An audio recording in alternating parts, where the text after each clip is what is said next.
Your podcast MP3 audio file needs to be identified with metadata, ID tags that make podcasts searchable in directories so people can find you.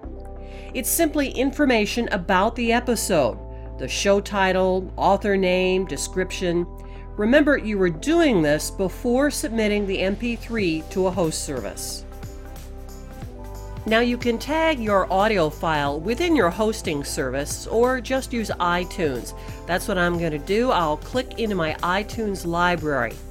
Then I'm going to right-click and I'm going to create a new playlist, and I'll name it whatever I want to name it, and then it will be ready for me to drag the file into it.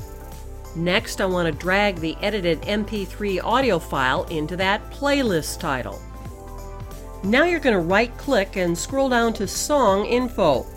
Go over to the Options tab, select the media kind by using the pull-down menu to select Podcast. Now the categories, depending upon whether you're under Music or Podcast, are going to change. And so you want to be sure to have Podcast under Options in order to be able to fill in the correct categories.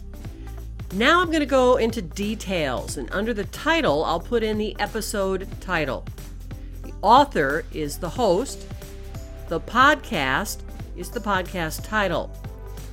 The release date, that's when you want it to publish. The genre, use the pull-down menu to select podcast, and the runtime is automatically filled in. Next, I'm going to click on the Artwork tab. I'll find my artwork and add that, and add Open, and click OK.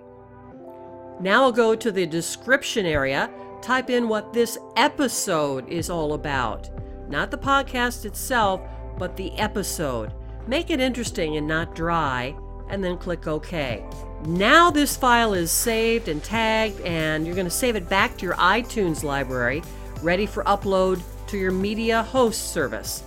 Maybe just add the word final in there to make sure that you don't mix it up with other copies of your work.